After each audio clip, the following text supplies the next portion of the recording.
अस्सलामुअलैकुम वरहमतुल्लाह। Welcome to my channel makes life easy. अल्लाह सुब्हाना ताला आपको सुख, सेहत और आसानियाँ अता फरमाए।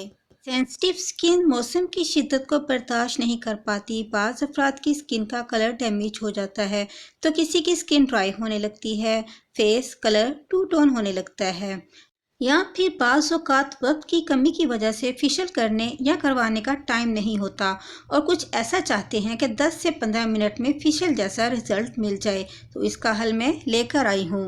आप जल्दी से चैनल को सब्सक्राइब कर लें, बेल आइकॉन के बटन को प्रेस कर लें ताकि ऐसी अच्छी मज़ीद वीडियोस को आप मिस ना कर सकें। आज मैं जो रेमेडी लेकर आई हूँ इसे आप अर्जेंट फेशियल या वन स्टेप फेशियल रेमेडी भी कह सकते हैं। तो चलिए इस रेमेडी को तैयार करना शुरू करते हैं। एक बाउल में हम 1 टेबलस्पून दही लेंगे।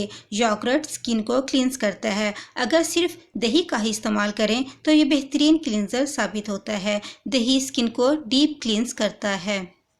अब हम इसमें 2 टेबलस्पून फ्रेश एलोवेरा जेल शामिल करेंगे जो विदाउट केमिकल है। एलोवेरा जेल को सेव करने की वीडियो आपको मेरे चैनल पर मिल जाएगी। मैं वही सेव किया हुआ जेल इस्तेमाल कर रही हूँ। एलोवेरा जेल से आपकी स्किन यंग, ग्लोइंग और टाइट होगी और टू टोन स्किन को ख़त्म करके इवन कर देगा। इसके बाद इस रेमेडी में 1 टीस्पून मिल्क पाउडर जाएगा। मिल्क पाउडर ना सिर्फ आपकी स्किन की क्लींजिंग करेगा बल्कि स्किन को सॉफ्ट और ब्राइट करने में मदद करेगा और आपकी स्किन को बेबी स्किन बना देगा। इस रेमेडी को बनाने के लिए लास्ट में हम इसमें ब्रेड क्रम्स का हाफ टी स्पून लेंगे। ब्रेड क्रम्स आपकी स्किन को जेंटली स्क्रब करने के साथ साथ ब्लीच का काम करेगा क्योंकि ब्रेड क्रम्स में बेकिंग सोडा मौजूद होता है जो स्किन को वाइट और ग्लोइंग बनाता है। इन तमाम इंग्रेडिएंट्स को अच्छी तरह से मिक्स कर लेंगे।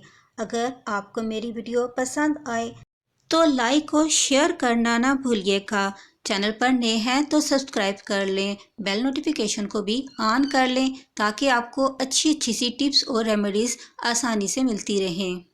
लीजिए 1 स्टेप फेशियल रेमेडी तैयार है। अब इसे अप्लाई करने का तरीका भी जान लेते हैं। इसमें से थोड़ी थोड़ी मिकदार हाथों में लेकर फिंगर की टिप्स की मदद से पूरे फेस पर जेंटली स्क्रब करेंगे और ये अमल 5 मिनट तक करना है। जब फेस पर लगा चुकें तो हाथों और बाजुओं और पाँव पर भी लगा लें। जैसे ही महसूस हो कि फेस पर थोड़ा ड्राई हो रहा है तो फेस पर दोबारा लगा लें।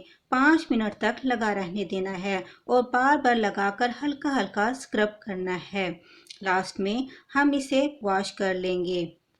फर्स्ट टाइम अप्लाई करने पर ही आप इसका एक अच्छा सा रिजल्ट अपने फेस पर देख लेंगे। आपकी स्किन एकदम से ग्लोइंग स्किन हो जाएगी। सिर्फ 5 मिनट में ही मुकम्मल फेशियल का रिजल्ट मिल जाएगा। अगर आप इस रेमेडी से फ़ायदा उठाएं तो कमेंट में अपना रिजल्ट ज़रूर बताइएगा। ये बहुत ही इफ़ेक्टिव है। मैं आपके लिए बहुत मेहनत से वीडियोस तैयार करती हूँ। इस पर तो एक लाइक ज़रूर बनता है। जाते जाते चैनल पर नए हैं तो सब्सक्राइब करते जाएं। खुश रहें, खुशियाँ बांटें। अस्सलामु अलैकुम।